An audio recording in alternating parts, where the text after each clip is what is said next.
It felt like hours had gone by. Or maybe it was days. Months. Years, really. It wasn't possible to measure time's subjective passage when its subjective motion was frozen in place. The white Toyota had hung in midair forever, and for no time at all, wrapped in a cloud of ice and shattered safety glass that glistened white and pink above frozen pine boughs off the overlook. Janet stared out the broken windshield. The car was canted to one side, toward Sophie in the passenger seat. She couldn't see her daughter except as peripheral stalled movement, where her hair was a paused chestnut explosion, and her hands weren't quite shielding her face. Inside, the older woman was screaming, her soul cowered in some safe corner, trying to protect itself from the nightmare that she now regretted asking to see. Of course, sound and cowering were motion, and motion was impossible in this little pocket of reality.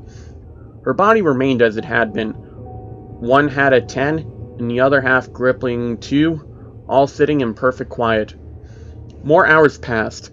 More time without time. As soon as Janet's mind was able to step into more open spaces, she found the voice whispering to her again without words. "Have you decided yet?" Silence wasn't a yes, but Janet knew the thing understood that it also wasn't a no. It had just shown her, well, hell wasn't the right word for it, but it was close enough. There was no hell, and there was no heaven. Only that ancient abyss that waited for either her or Sophie after the car was again set free to trace its inevitable arc to the forest floor. Fully 80 feet below the roadway, an infinite gulf of fire that gave heat but no light. Stinking, burning, worm-bitten dark, where life after death lasted an eternity in a moment and stretched out across an endless expanse of years. Either or. There was a choice that wasn't really a choice laid out before her eyes. The voice knew human nature, and it understood the depths of fear and pain. It had been born from them, and it drank them like a thirsty man in the desert given a glass of cold water. A starving animal will eat its own child, or its own mother.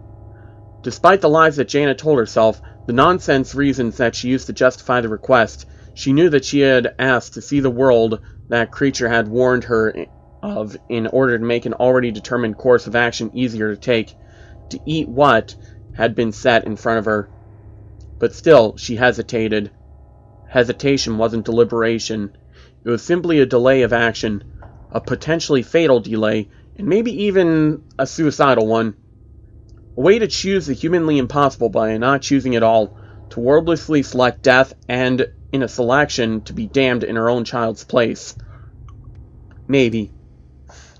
The memory faded, too intolerable to hold on to. First it was only the sharp and immediate sting that died away. Then the vision gradually became uncertain, swallowed up in that long forever. Had it really happened? Had such a thing been possible? No. Janet would have been sure of something like that. After she had rejected the thought, it was a small thing to forget the rejection as long ages passed without actually passing.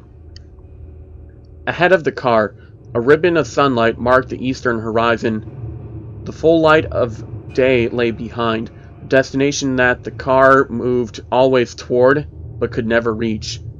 The hungry voice lurked in the mind of its two stalled passengers, and while they decided who it should feed on, it ate its fill of both.